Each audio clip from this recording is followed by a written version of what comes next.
Welcome everyone to another episode of the Shade and Shit Talking Podcast. I'm your host TK, and as always, I thank you for tuning in. Now, usually, I do my episodes, I have a certain topic to discuss, a certain ideal that I want to get across. But today is a little different. Today I decided I'm just, going to cover what's in the news. Because what's in the news, especially pertaining to us, to black people, has been broadcast everywhere. It has been talked about to no end, whether it's in person, in the barbershop, at work, on Facebook, Instagram, in different chat groups. And what I'm talking about is the arrest and subsequent conviction of Bill Cosby. Now, everybody's been talking about Pill Bill. And before I get off into this, I just want to make my point clear, because I will attempt to examine this from both sides, all sides. It's more than two sides. But let me make myself clear. This nigga is guilty. He did it.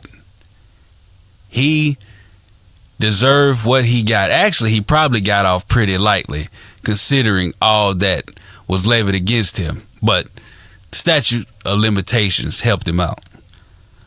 But I just want to say that we, as black people, we got to stop defending this nigga. We got to stop defending Bill. We got to stop defending R. Kelly. We got to stop nurturing a rape culture, especially one amongst our own people. Rape is bad no matter the color, no matter who it is. But we cannot, I repeat, we cannot accept rape against our own people. We have been demonized enough. Our ancestors, both male and female, were raped enough. So we don't need to, perpetrate the same ideals or same acts amongst ourselves. And when somebody who's famous does it, we just can't be cool with the shit because they're famous, or we grew up watching them, or whatever. It's bullshit. So let me repeat. Bill Cosby did it, and we as black people have got to stop making excuses and capping for this nigga. Period. So let me just get off into it. On the 26th, Bill Cosby was sentenced to 3 to 10 years in prison for sexual assault. Now, at one point, he was known as America's dad. He was beloved by so many people, including myself. I ain't gonna lie, I loved Bill Cosby growing up. The Cosby Show, was a life that I didn't see every day, that I didn't live at all by any means. So I looked up to him. I looked up to that. That was the ideal family situation that I wish I was in at the time. Hell, that's the ideal family situation that I thrive to be in now. They lived a good life, and what was portrayed on TV was a positive black image that resonated with everybody. Black, white, but especially black broke people in the hood who had no other escape, maybe except the Cosby Show, different world, So trust me when I hear people say that they love Bill Cosby, I feel them. Or more so, they love Cliff Huxtable. And that right there, let's start with that. Bill Cosby portrayed Cliff Huxtable. Cliff is not real, y'all. For those of you who just can't seem to fathom that idea, Cliff is not fucking real. He's a character created by a rapist. And even thinking about that, it's just, I don't think it's coincidental that Cliff was a gynecologist. I'll let y'all, stew on that, but I don't think that shit was coincidental at all. But anyways, like I said, he was sentenced 3 to 10 years in a state prison for drugging and sexually assaulting a Miss Andrea Constant at his house about 14 years ago. Now, his bail was revoked and he was immediately handcuffed and escorted from the courthouse. And then came the mugshot. And some of you niggas lost y'all's fucking mind.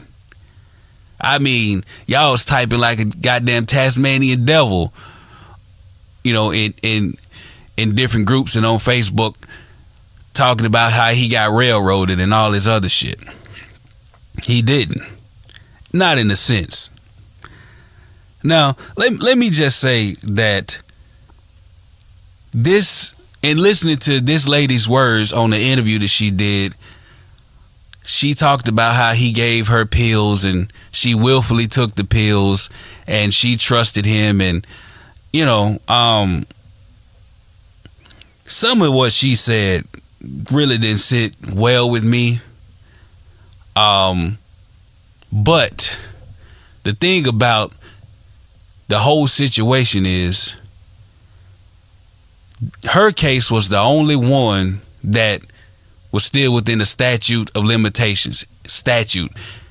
Please don't now another nigga email me or text me or at me on Instagram or Facebook and say statute. It's statute, not statute. Please don't do that. I'm sick of that shit. But anyways, I do feel like his situation with that particular case was kind of like an OJ effect in a sense. And I'll tell you why. So OJ was tried for murdering Nicole Brown and Ronald Goldman, and because of Mark Furman's racist ass and benefit of the doubt, he got off for murder. Then down the line, he had the whole armed robbery deal at the hotel in Vegas or whatever, and he got sentenced to 33 years.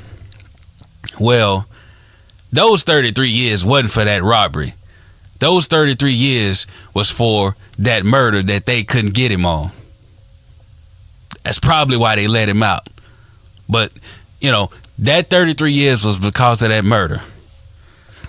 Now, how it relates to Bill is this. Like I said, that Constant case, was the only one to go through, still be within the statute of limitations. But here's the thing. This dude was accused by 60 women. 60. Now, I do know that not all of them told the truth. But anytime 60 motherfuckers say you did something, and they say it at different times, in different stages, in different manners, with different people, nigga, you did something. You did some of them. All 60 of the motherfuckers ain't lying. I've been lied on by 2 or 3 niggas over other shit, petty shit, and I proved, those 2 or 3 was lying. But 60? Nah. So, anyways, I believe that they used those 60 allegations, or the ones that they could truly believe and truly prove but couldn't prosecute on. They used those to bolster this Constant case. They showed a pattern of rape, a pattern of drugging and raping women. They also used his own words against him, which I'll get to that in a minute. So, back to his conviction and being found guilty. This is what the judge had to say. The judge said, and I quote, "This was a serious crime." This is Judge Stephen O'Neill. "Mr. Cosby, this has all circled back to you. The day has come. The time has come." So, he got what he deserved. And we as black people got to stop capping for this nigga. Period. So with this conviction and with this sentence, because he was convicted in April of aggravated indecent assault, he got the 3 to 10 years. He was ordered to pay a fine of $25,000 plus the cost of prosecution as part of his sentence. He was also it was also ruled that he would be classified as a sexually violent predator. And with that classification, he is required to register for a lifetime registration, which at 81, his lifetime ain't gonna be that long, I don't believe.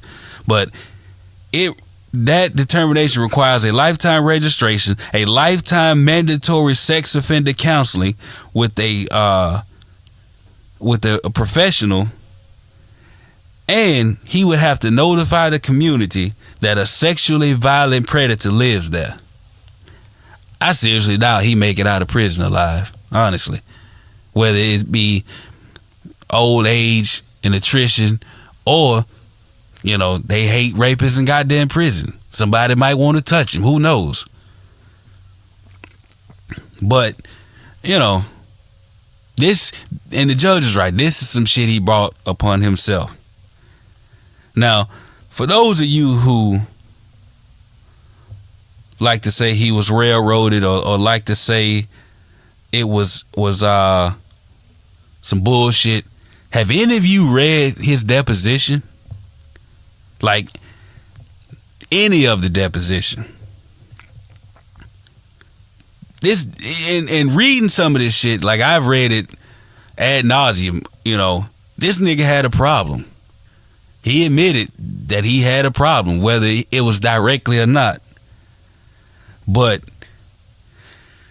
this dude had a problem. And let me give you a small piece of this deposition. So he was talked to by I guess a prosecutor or whatever in this deposition, and they asked him about when he started liking this woman. He talked about that, and then they asked him this on the night in question, and the question was this: can you tell me what you recall of the night in which you gave pills to Andrea? And he said she came to the house. They talked about her job. They talked about the university. He went upstairs and got 3 pills, and he gave them to her because she was talking about she was stressed. Okay?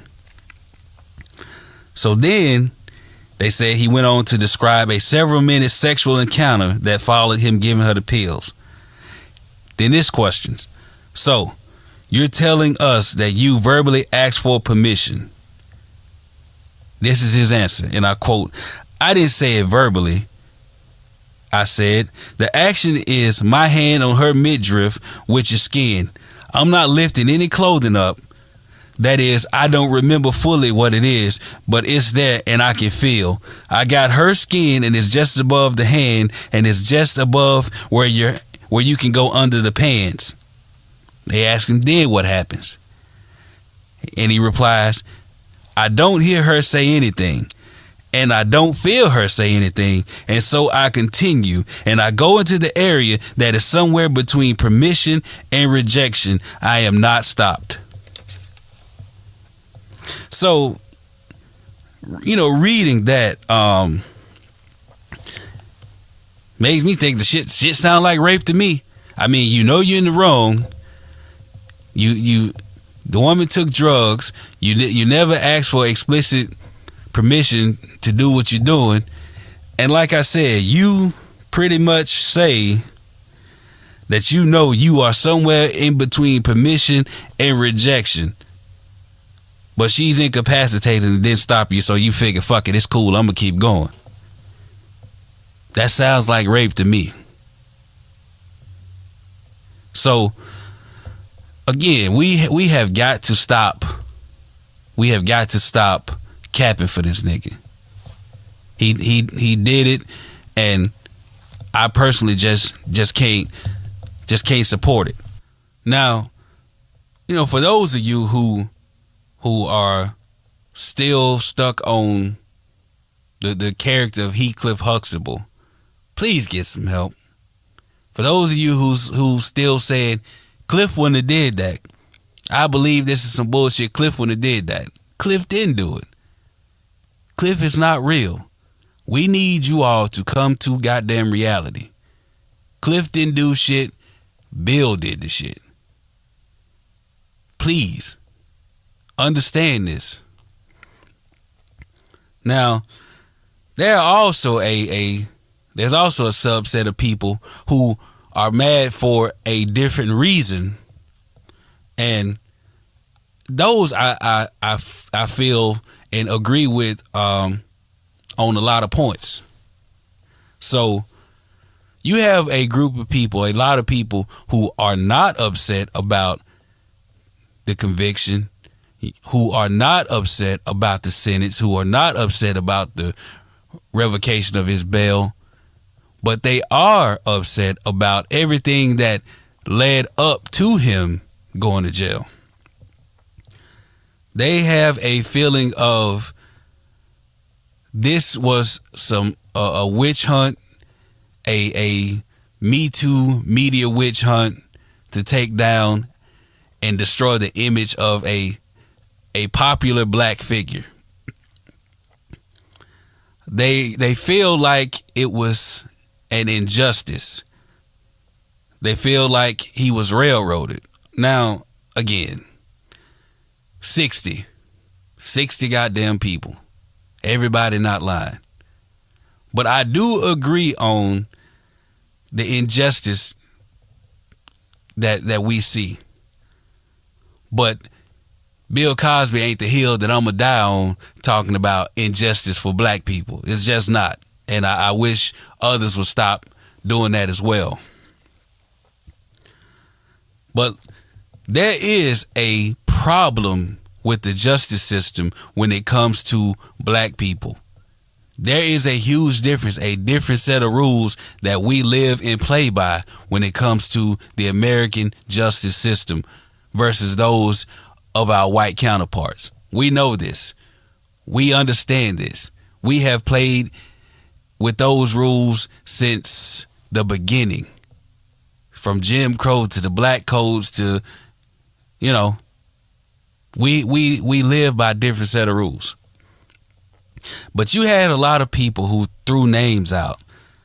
Charlie Sheen, Harvey Weinstein, which he was charged March of this year, March 20-something of this year.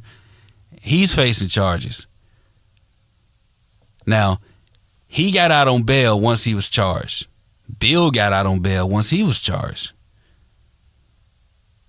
Once Weinstein goes to court, which I'm thinking he will go to court, but once he goes to court, we will see how it plays out then. But until he goes through the whole proceedings, I cannot compare his situation to Bill's. Now, if he goes to court and they throw it out, okay. But until then, I can't put them on the same plane. But he has multiple accusers over multiple years, and his ass should be going to prison as well. Then you have people who threw out Orange Dotard, Benedict Orange, the president, y'all's president.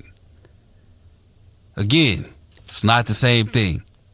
Besides, they don't give a fuck what he do. He pretty much admitted that, he's a sexual deviant. He grabs him by the pussy, and you had the Team Miss USA contestants about him, peeping in on him, and you had his own ex-wife talk about being raped by her, and but again, he's white. The shit that he does, Obama would have never got to do. Hell, any regular black dude, any black dude wouldn't have got to do the shit that he did and still been free. And that's where I have a problem. My thing is, I want them to go after all of them with the same fervor and the same zeal and the same bloodthirst that they did when they went after Bill. Now, I'm not arguing about his guilt or innocence. Like I said from the outset, I believe that nigga did it. He did it. Not believe, he did it. He did something. Whether it was with Andrea or the other 60 that he talked about in the deposition, he did it. But, like I said, I want them to go after all of them the way they went after him. But, again, different set of rules. And we all know that probably won't happen. But it is what it is. He did what he did. He earned what he got. And that's just what it is. So, if you get mad about what I'm saying, tough. I don't know what to tell you. But, you probably type an angry email while listening to R. Kelly. I don't know. I don't give a fuck. I said what I said, and I stand on what I said. And just like I go with Bill, I go with Trump, I go with Weinstein, I would go even at the other guy who's in the news for the whole sexual deviancy and sexual assault, which is Brett Kavanaugh. He too is in the news for improper conduct, sexual allegations against him. And for those of you who don't know who that is, Brett Kavanaugh is a Supreme Court Justice nominee. He was hand selected by the raper in chief, Donald Trump.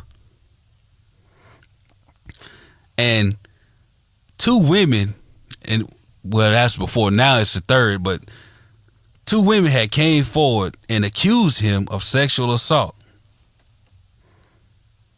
And this started, I believe, back in end of August, maybe early September. I don't know if you guys watched the little hearing yesterday, but there was a very interesting procedure going on where they talked about one of the ladies whose accusations, Dr. Christine Blasey Ford, she's a psychology professor from California. Well, she was the first to levy charges against him. And they talked in front of the Judiciary Committee yesterday, and it got pretty tense and pretty heated. And pretty, back and forth between Kavanaugh and some of the Democrats and some of the Republicans like Lindsey Graham, punk ass, who was out there just being a diva and so sassy and, just grandstanding for this dude. Well, anyways, so the allegations against him talks about how he sexually assaulted this woman. She says that he was drunk. This is back in the 80s. They were like 17, 18, somewhere up in there. But he was drunk. He pinned her down on the bed at a high school house party. He tried to remove her clothes while holding his hand over her mouth to stop her from screaming. It was him and his homeboy that was doing this. She said she felt she was in fear for her life, thought he might kill her. Now, of course, he denied it. And right now, a lot of Republicans are saying that this is just something that was created by the Democrats to stop this nomination. But this lady talked to a psychologist, a psychiatrist or whatever years ago and talked about this. So unless, the Democrats was like, better than goddamn Miss Cleo and could tell the future, then, this holds a little water, holds weight. But there was, other women saying that I believe he pulled his penis out on her, was thrusting his penis in her face. He exposed himself. And this was a woman named Deborah Ramirez at Yale who talked about this. That she said this happened during 83, 84. So again, you got these different women coming out who's saying that he did all of this stuff, and more than likely it won't even affect him becoming a Supreme Court justice. But that, again, that's the two sets of rules that we live by. This guy said that he feels that this is a coordinated effort to destroy his good name and drive him out of the race, and that this shit is totally political. So right now they are at a standpoint of, getting the FBI involved, maybe getting a FBI investigation started, and who knows. But all I know is from the parts that I watched, that lady seemed very truthful, and his ass was lying like a goddamn rug. Go back and watch it. That shit was just downright hilarious. He doing all this sniffling and shit, faking like he crying, talking about his daddy, how he keep calendars and diaries. Like, who the fuck keeps a calendar for goddamn 30 years, man? Come on, bruh. Stop it. The shit was just ridiculously funny to me, seeing this shit. But, they've already, the committee has already, voted for him. And now I believe that his nomination goes to the Senate. So more than likely, he might become a Supreme Court justice. And just looking at his demeanor and the way he was carrying himself and carrying on, I really don't think he would make a good Supreme Court judge. This dude was unhinged. This dude seems very erratic. He seems, for lack of a better word, he seems crazy as fuck, to be honest with you. Now, I don't know if it's the stress of, fighting these allegations or what, but he doesn't seem right for the job. And if he does get it, women's rights, anything that the Democrats try to push, abortion, civil rights, all that shit will more than likely be out the window with this dude. So we're going to wait and see, what happens as far as his nomination goes. And if he does get the seat, I will bring on some of my Black with No Chaser family members who are attorneys who are very well versed in this sort of thing to talk to you all about the political ramifications of this dude becoming a Supreme Court justice. So we shall see.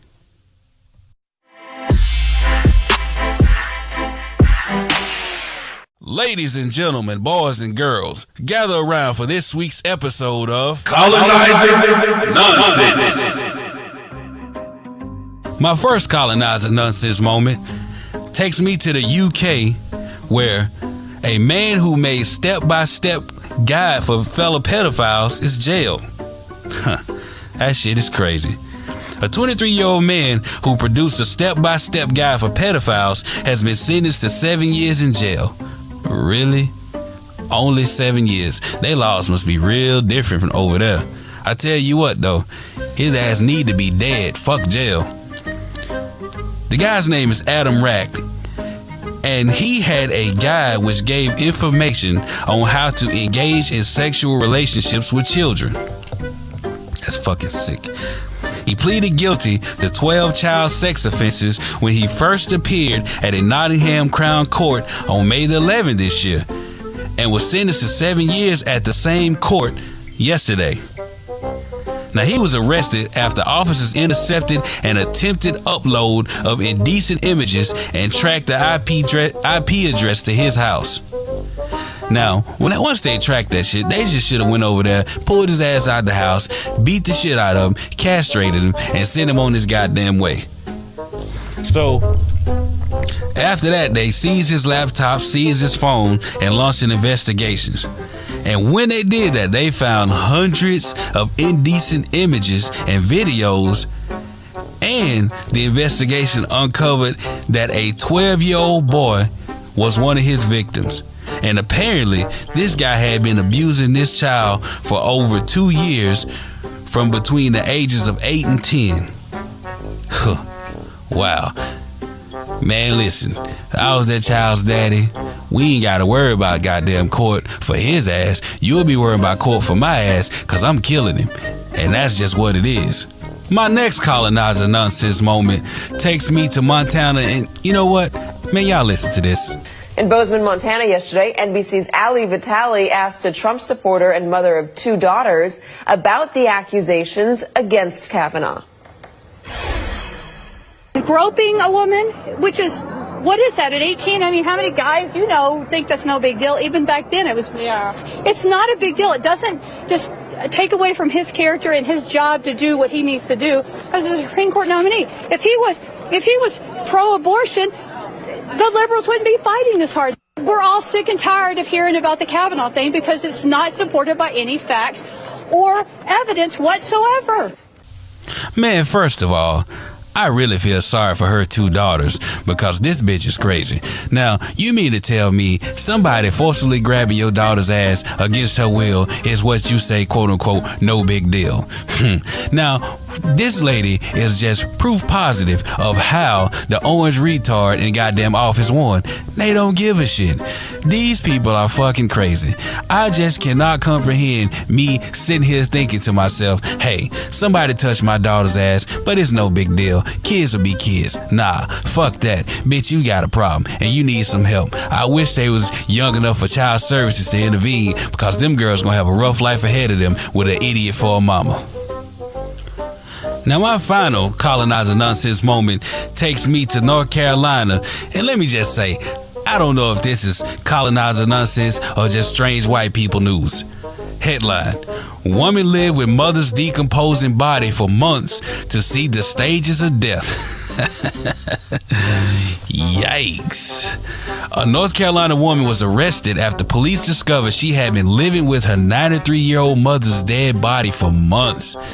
The Enfield Police Department said in a statement on Tuesday that Donna Sue Hudgens, 69, was charged with felony concealment of death after a strange encounter at a local funeral home led officials to search her home. What in the hell? Like, who the fuck wants to sit up and watch a body decompose? I goddamn know I wouldn't. Hell, I can't stand the smell of chicken that should have been thrown out 2 days earlier, let alone a whole goddamn body. But anyway, I digress. So, she attempted to make burial and service arrangements at a funeral home, and she told the staff that her mother had passed away that morning, but she didn't know where the EMS had taken her body. So after the funeral home tried and failed to locate the deceased, they became concerned and called the police. That's when the detectives went to perform the welfare check at the home that the mother and daughter shared, and they discovered the badly decomposed body of Nellie Hudgens. Man, that's some crazy ass shit. Like, I'm at a goddamn loss for words. You motherfuckers are sick.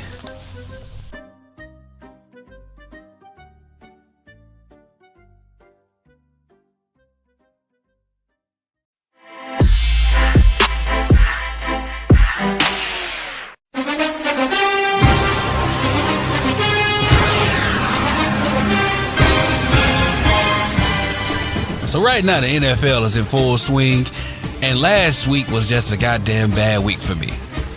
On Thursday, my New York Jets lost to the goddamn Cleveland Browns. The goddamn Cleveland Browns.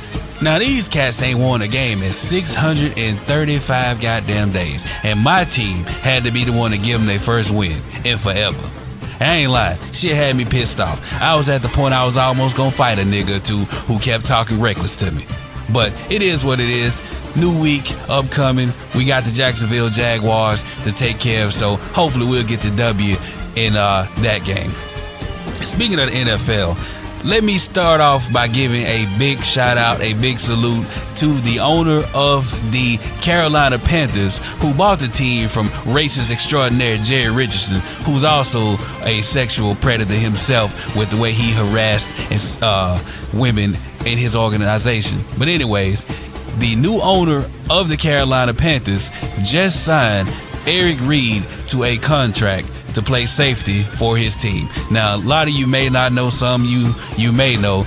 Eric Reid was the other guy who was kneeling with Colin Kaepernick, who up until this point had been blocked from playing in the league. Now, this guy's 26 years old, one of the best safeties in the league, and he couldn't get a goddamn job. Now, what's crazy about this is he still has a collusion case against the NFL, and experts say that this won't affect the case at all. So I hope he get a nice contract from Carolina after this year and win by suing the goddamn NFL for colluding against him and trying to keep him out the league. But this new owner, he walks to the beat of his own drum, and he's the only owner that I know of that came out flat out and just dissed Donald Trump's orange ugly ass immediately by coming into the league. He said that all of these players are patriotic. He don't know what the fuck Donald was talking about. These guys silently do well and do many things for their communities without fanfare, without cameras. So they are the real patriots. And Donald Trump is a damn idiot. I like this dude. I'm not a Carolina fan, but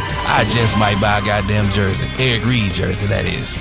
Many of you who watch the game, you guys have seen so many penalties thrown for roughing the passer with these sacks. Now, this call is really killing the game. It's changing the tide of the game. It's recalling big plays and changing momentum in a lot of games. Ask Green Bay about it. They got screwed 2 times in a row by some bogus ass calls. I really hope the competition committee really look at this rule and decide that they have to do something, because they are really, really, really hurting the game. In other NFL news, you have a bunch of guys disgruntled right now looking to be traded. You have Earl Thomas in Seattle. He wants a big contract, or he wants to be traded to the Dallas Cowboys. Why? I really don't know. Dallas is goddamn trash.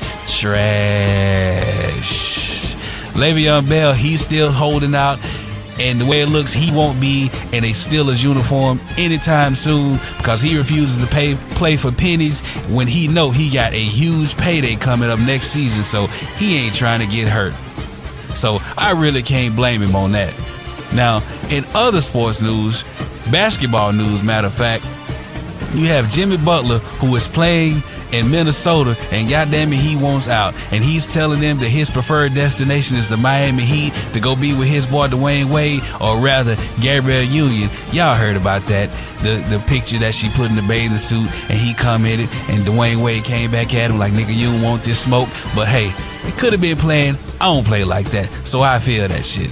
Also, in NBA, you got LeBron James making news. They got a thing called White Boy Wednesday where they pumping Eminem and other white boy music in practice, and the media always got something to say about it, especially when it comes to LeBron James. LeBron like, hey man, fuck y'all, I'm doing what I want. So big shout out to LeBron for not budging, saying what it is and doing what he's saying. Can't be mad at it.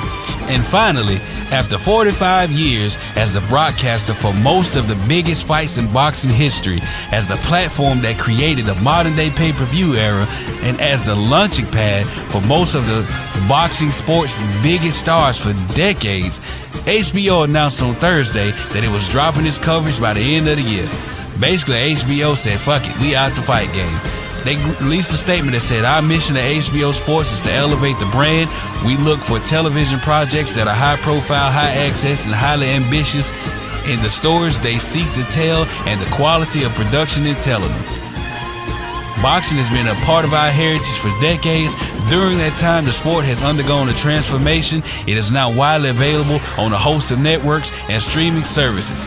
So really, they said it must ain't making no money or whatever, or they just tired of the bullshit. Because boxing has went down over the years, and it seems to be making a comeback with a bunch of high quality, highly entertaining fighters. So I don't know, but maybe with HBO out the game, maybe them goddamn prices on the pay-per-view will go down so motherfuckers can stop pirating and streaming the fight. But I seriously doubt it. But I know one goddamn thing. I ain't paying no $80, $90, $100 just to watch no goddamn fight. And you can believe that shit. Well, that's about all I got for this week in sports. I will talk to you next week.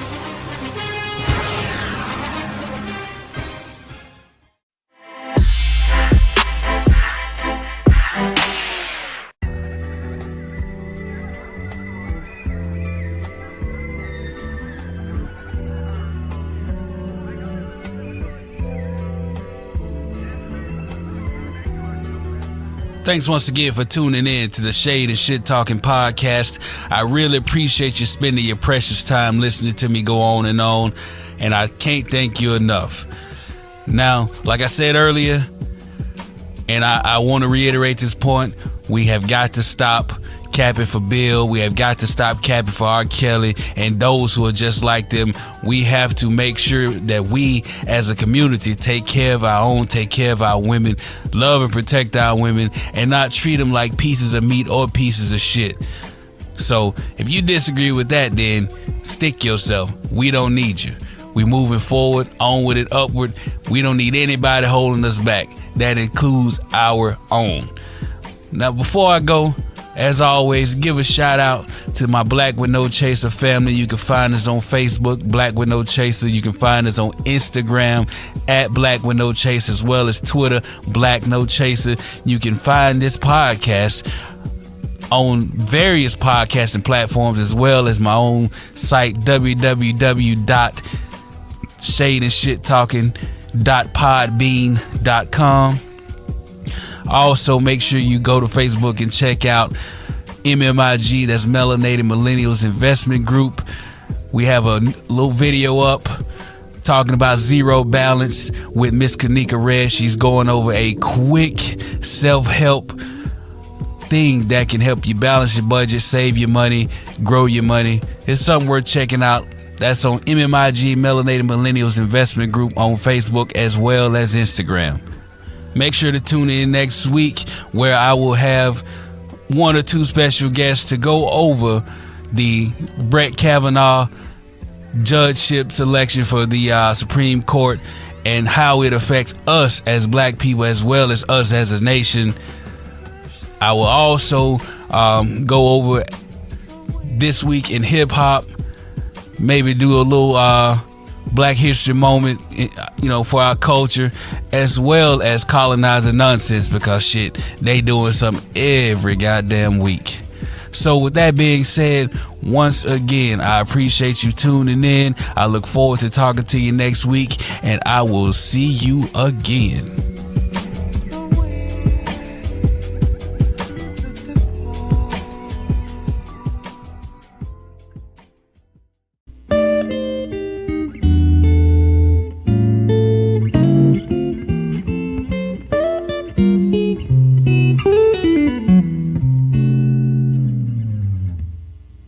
Oh, thank you.